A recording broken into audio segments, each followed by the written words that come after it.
Bonjour à tous et bienvenue sur boursicoté.com pour cette nouvelle analyse technique Forex et matières premières avec une paire de devises euro-dollar qui valide un petit peu la configuration que je vous présentais hier. Hier, je vous indiquais ici que nous avions certes ici une phase de consolidation avec un test ici la moyenne mobile 20 exponentielle, mais comme cette moyenne mobile ici agissait plutôt comme support, on pouvait voir en retour ici sur cette zone des 1,1400 qui pourrait déboucher vers un nouveau plus haut significatif. Alors ce nouveau plus haut significatif, a priori, il ne sera pas d'actualité pour cette fin de semaine, mais il semblerait ici que l'on s'achemine vers une cassure de cette zone. Nous avons ici une zone de résistance qui se situe approximativement à 1,1440. Si cette zone venait à céder, eh bien ce serait un élément de plus qui validerait donc une possible poursuite de la paire de devises euro-dollar en direction de sa prochaine résistance qui se situe ici à 1,1570.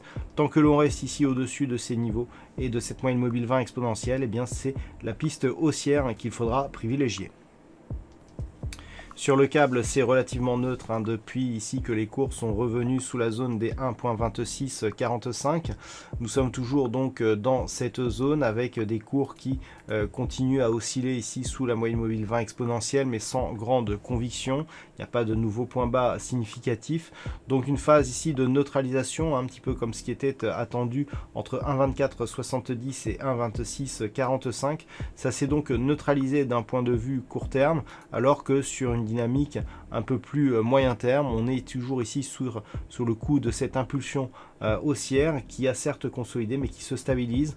Donc en cas de rupture ici des 1,2645, on pourrait valider une poursuite de ce mouvement en direction des 1,2780, alors qu'une rupture ici des 1,2470 pourrait permettre une poursuite du mouvement de consolidation, voire même une accélération en direction des zones ici que nous avons intermédiaires à 1,2340 et surtout 1,22.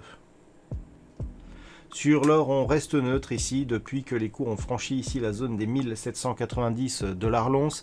Cette zone s'est depuis transformée en support, mais on oscille d'une manière quasi horizontale autour ici des 1800 $ l'once. Donc on reste ici dans une perspective plutôt haussière dans la lignée de la dynamique un peu plus moyen terme. Nous avons ici une impulsion, une phase de stabilisation et une dynamique qui reprend tout doucement. Dans cette perspective, l'objectif reste une poursuite du mouvement en direction de la prochaine résistance qui se situe à 1885 $ l'once.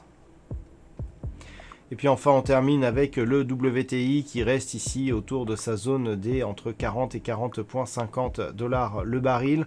Donc ces coûts ont été atteints ici au milieu du mois de juin et depuis, malgré quelques petites oscillations, on reste autour de cette zone qui semble être un niveau d'équilibre vu les configurations et les tensions actuelles. Donc l'objectif et la partie haute de ce range se situe à 42,50 $ le baril. Une remise en cause de cette neutralité pourrait être mise en avant dans le cas ici d'une cassure de cette zone intermédiaire ici des 37,50 $ le baril. En attendant, on reste donc sur une phase de neutralité autour des 40 $ le baril sur le WTI.